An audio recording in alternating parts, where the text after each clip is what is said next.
ரொம்ப easy and diet ஃப்ரெண்ட்லியா இருக்கிற இந்த வரகரிசி சாம்பார் சாதம் எப்படி பண்ணலான்னு பார்க்கலாமா? வாங்க. டைரக்டா குக்கர்ல ஒரு தேக்கரண்டி நல்லெண்ணெய், ஒரு தேக்கரண்டி நெய் காஞ்சதுக்கு அப்புறம் ஒரு ஸ்பூன் கடுகு போட்டு நல்லா பொரிய விட்டு எடுத்துக்கோங்க. இது கூட நல்லா ஒரு கைப்பிடி அளவு சின்ன வெங்காயம், பச்சை மிளகாய் வதக்கி எடுத்துக்கோங்க. சின்ன வெங்காயம் எந்த அளவுக்கு அதிகமா போறீங்களோ அந்த அளவுக்கு டேஸ்ட்டும் அதிகமா இருக்கும். 2 தக்காளி, அது கூட கல்லுப்பு சேர்த்து நல்லா வதக்கி எடுத்துக்கோங்க. நம்ம சாம்பார் சாதம் மெயின் ஹீரோவான மஞ்சள் பொடி, சாம்பார் பொடி ஒரு ஸ்பூன் ஆட் பண்ணிக்கோங்க. 1/2 மணி நேரம் ஊற வச்ச வரகரிசி, துவரம் பருப்பு. இந்த டம்ளர்ல நான் 1 டம்ளர் அரிசி, 1/2 டம்ளர் பருப்பு எடுத்திருக்கேன். இதுக்கு 4 டம்ளர் தண்ணி ஊத்திக்கோங்க.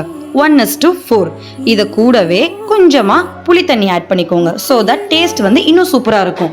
நல்லா கொதி வந்ததுக்கு அப்புறம் குக்கரை மூடி வச்சு ஹைல வச்சு 5 விசில் எடுத்தீங்கன்னா சூப்பரான கம கமனு சாம்பார் சாதம் ரெடி. என்னடா தண்ணியா இருக்கே அப்படின்லாம் பார்க்க வேண்டாம். லேட்டர் ஆக ஆக ஆக இதோட கன்சிஸ்டன்சி ரொம்ப கரெக்டா வந்துடும். டயட் மெயின்டைன் பண்றவங்க இதை ட்ரை பண்ணி பார்க்கலாம். தேங்க்யூ.